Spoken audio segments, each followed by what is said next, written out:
Je vais prendre l'avis de Aristide Kanoussou, notre correspondant sur place à Cotonou. Est-ce qu'il est déjà en ligne? Aristide Kanoussou, bonjour.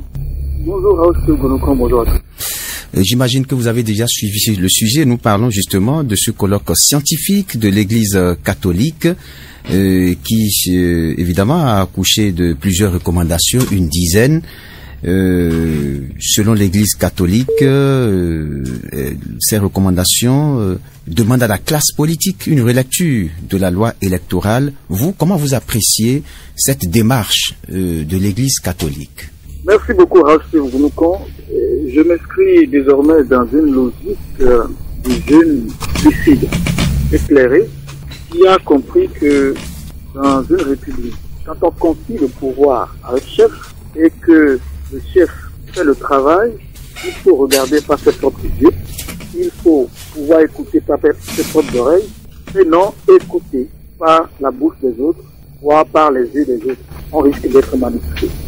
Et à l'initiative de l'Observatoire chrétien catholique de la gouvernance, sous la direction de l'aumônerie nationale des cadres et personnalités politiques, l'institut l'aumônerie nationale des cadres et personnalités politiques, et sous le parrainage de la conférence épiscopale de Bénin, a eu lieu le colloque qui a débouché sur ce que vous venez de dire. Moi, je voudrais qu'on fasse la lumière sur le fait que qui dit cadre et personnalité politique dit forcément partisan. C'est d'office, c'est spontané. Soit vous êtes pour la gouvernance, soit vous êtes contre. Soit vous êtes au centre gauche, soit vous êtes au centre droit. Ce qui est sûr, vous êtes partisan.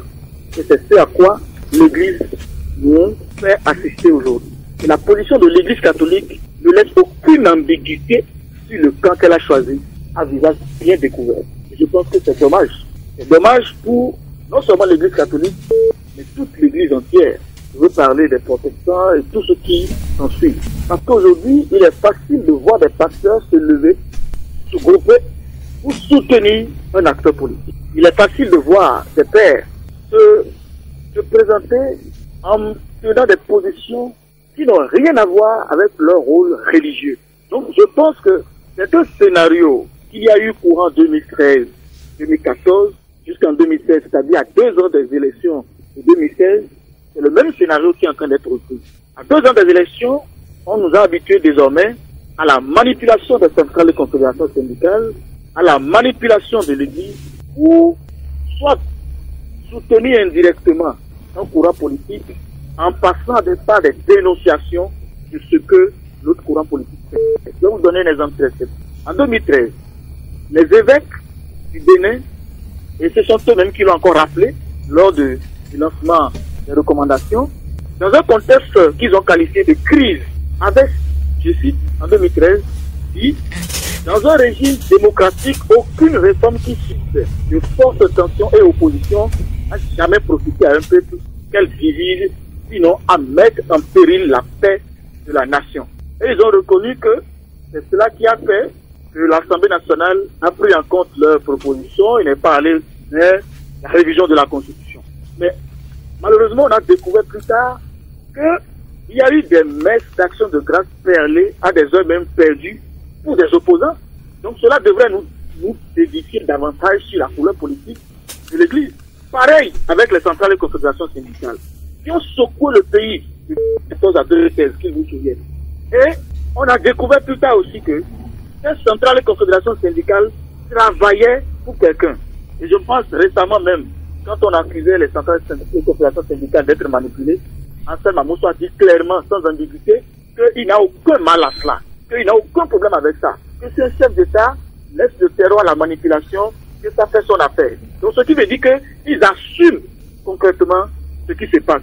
Et je pense que c'est tout simplement dommage si on voit comment notre pays est réduit à ce genre de manipulation. Et la cible finale, suivez bien, la cible finale, quand vous suivez bien leur démarche, c'est la jeunesse.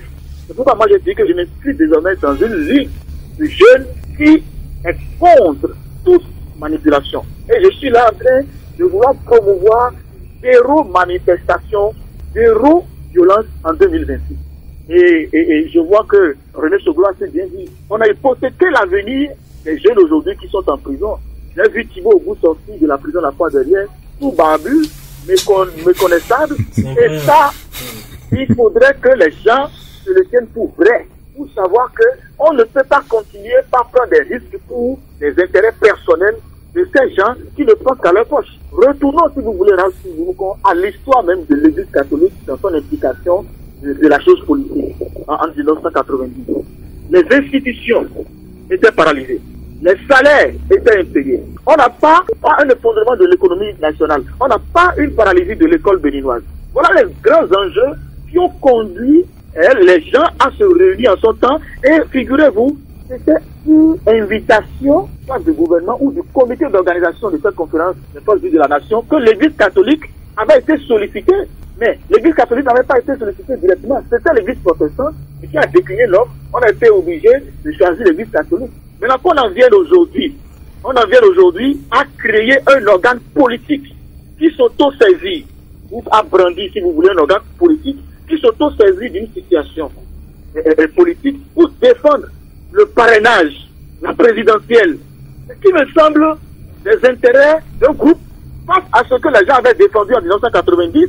En 1990, il s'agissait des grandes institutions qui étaient paralysées, il s'agissait des salaires qui n'étaient pas payés, il s'agissait d'effondrement de l'économie nationale, il s'agissait de l'école béninoise qui était en danger. Mais aujourd'hui, on nous parle d'élections, on nous parle de parrainage, on nous parle de ceci et de cela.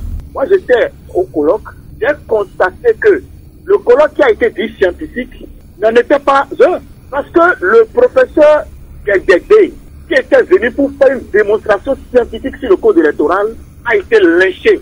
Le monsieur est sorti, le cœur serré, la queue entre les jambes, c'était pas le jour-là. Et comment Aristide Kanoussou? Et comment? Parce que il a voulu démontrer que le code électoral, ça peut bien profiter à la mouvance. Le code électoral, tel que relu, ça peut effectivement profiter aussi bien à la mouvance qu'à l'opposition. C'est tout ce que le monsieur a voulu démontrer. Mais on lui a dit qu'il a pris position. C'est-à-dire qu'on lui a fait savoir qu'il n'est pas allé du côté où on l'attendait. On attendait à ce que le monsieur accuse dans tout son développement le gouvernement.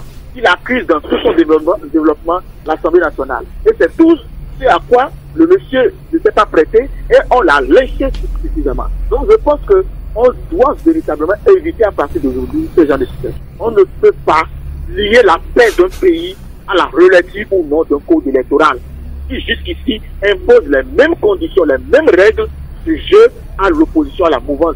Et encore que à l'Assemblée nationale, on n'est plus dans une situation. Si on était en 2019, vous allez même comprendre. On n'est plus dans une situation d'Assemblée nationale. Alors, Aristide Kanoussou, oui, à quoi peut-on s'attendre?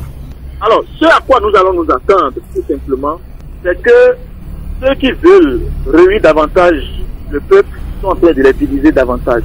C'est le rôle de l'Église de réunir les fidèles autour d'un principe, valeur que le Christ a véhiculé, valeur sociale que le Christ a véhiculé. Maintenant, au sein de l'Église catholique, on est en train de créer la division parce que les fidèles de l'Église catholique ne sont pas tous des opposants. Les fidèles de l'Église catholique ne sont pas tous non plus des mouvanciers. Et donc, il va se faire que dans les tout prochains jours, parmi les fidèles de l'Église catholique, ils vont se manger les nez, ils vont se combattre, alors qu'ils sont allés à l'Église pour Christ. Donc, l'Église catholique est en train de dévier ces fidèles. Nous sommes en train de constater une déviation, une dérive au sein de l'Église. Et ça, moi, je vais condamner ça. Et ce n'est pas que l'Église catholique. Je vous ai cité l'Église protestante, par exemple, tout à l'heure, où il y a des faux. C'est vrai qu'il y a des pasteurs qui jouent complètement leur rôle, mais il y a des faux pasteurs aujourd'hui, des pasteurs politiciens, politicards, qui sont là en train de vendre l'âme de leurs fidèles.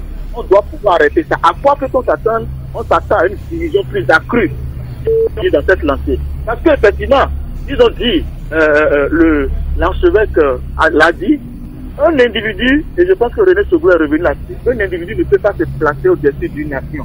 Mais une nation, un pouvoir s'impose aussi bien à l'individu qui gère le pouvoir, mais s'impose aussi à tous les citoyens. Donc, quand une loi est votée, et qu'on constate que c'était même en présence, c'était passé en commission des lois, et les gens se sont prononcés là-dessus, l'opposition a amendé fortement, les amendements ont été pris en compte sérieusement, et que cette loi est, en tout temps, allée à la Cour constitutionnelle. On a vérifié sa constitutionnalité, et que c'est promulgué par le chef de l'État, ça devient une loi pour tout le monde. Et on doit pouvoir s'en tenir à ça. Et donc, en clair, Aristide Kanoussou, la démarche de l'Église, selon vous, ne pourra pas prospérer? Pas du tout. Pas du tout. Et si on insiste, c'est qu'on veut conduire ce pays dans une manipulation qui créera justement le feu, qui va embraser le pays. Et c'est ce que moi je dis. On doit pouvoir taire nos intérêts personnels et égoïstes. Est-ce qu'il y aura élection de 26, oui ou non? Oui. Est-ce que l'opposition va participer, oui ou non? Oui. Est-ce que l'opposition est capable de gagner, oui ou non? Oui. Et puis on s'arrête là. C'est tout. D'accord. On vous a compris,